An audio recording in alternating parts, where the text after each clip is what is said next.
মিত্ৰতা সম্পৰ্কত আমাৰ কেন্দ্ৰীয় আৰু ৰাজ্যিক ঊৰ্ধ্বতম কৰ্তৃপক্ষই ক'ব মোৰ বিশেষ ক'বলগীয়া নাই, কিন্তু মিত্ৰতা কৰাৰ ক্ষেত্ৰত আপুনি যদি অকল মিত্ৰতাও বিচাৰে গালিও পাৰি থাকে এনেকৈ জানো হ'ব?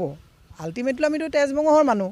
আপুনি মিত্ৰতাও বিচাৰে গালিও পাৰে। মই অখিল গগৈ ডাঙৰীয়াৰ প্ৰতি মোৰ সন্মান আছে। মই তেখেতক এটা কথাই কৈছোঁ যে গালি গালাজেৰে নহয়, একচুৱেলি তেওঁ আমাৰ কংগ্ৰেছত যিসকল প্ৰদ্যুৎ বৰদলৈ ডাঙৰীয়াও ওলাই আহিছে বা কিবা, তেওঁলোকে এইটোও জানিব লাগে বয়সতকৈ জ্যেষ্ঠ, কংগ্ৰেছ এটা পুৰণি দল, গতিকে কথা কওঁতে সকলোৱে এটা শালীনতা বজাই ৰখাটো ভাল। আমি মাননীয় মুখ্যমন্ত্ৰীক সমালোচনা কৰিলেও মাননীয় মুখ্যমন্ত্ৰী কৰোঁ।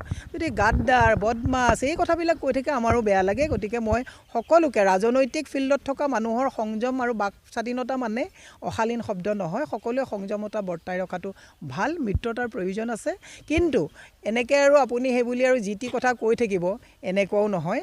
গতিকে সকলোকে শালীনতা আৰু সংযম বৰ্তাই ৰাখি মানে সম্বন্ধ ৰাখিবলৈ মই আহ্বান জনাইছোঁ। মিত্ৰতা সম্পৰ্কত আমাৰ কেন্দ্ৰীয় আৰু ৰাজ্যিক ঊৰ্ধ্বতম কৰ্তৃপক্ষই ক'ব মোৰ বিশেষ ক'বলগীয়া নাই, কিন্তু মিত্ৰতা কৰাৰ ক্ষেত্ৰত আপুনি যদি অকল মিত্ৰতাও বিচাৰে গালিও পাৰি থাকে এনেকৈ জানো হ'ব?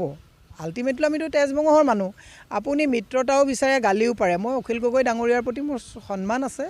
মই তেখেতক এটা কথাই কৈছোঁ যে গালি গালাজেৰে নহয়, একচুৱেলি তেওঁ আমাৰ কংগ্ৰেছত যিসকল প্ৰদ্যুৎ বৰদলৈ ডাঙৰীয়াও ওলাই আহিছে বা কিবা, তেওঁলোকে এইটোও জানিব লাগে বয়সতকৈ জ্যেষ্ঠ, কংগ্ৰেছ এটা পুৰণি দল, গতিকে কথা কওঁতে সকলোৱে এটা শালীনতা বজাই ৰখাটো ভাল। আমি মাননীয় মুখ্যমন্ত্ৰীক সমালোচনা কৰিলেও মাননীয় মুখ্যমন্ত্ৰী কৰোঁ। যদি গাদ্দাৰ বদমাছ এই কথাবিলাক কৈ থাকে আমাৰো বেয়া লাগে। গতিকে মই সকলোকে, ৰাজনৈতিক ফিল্ডত থকা মানুহৰ সংযম আৰু বাক স্বাধীনতা মানে অশালীন শব্দ নহয়, সকলোৱে সংযমতা বৰ্তাই ৰখাটো ভাল। মিত্ৰতাৰ প্ৰয়োজন আছে, কিন্তু এনেকৈ আৰু আপুনি সেইবুলি আৰু যি টি কথা কৈ থাকিব এনেকুৱাও নহয়।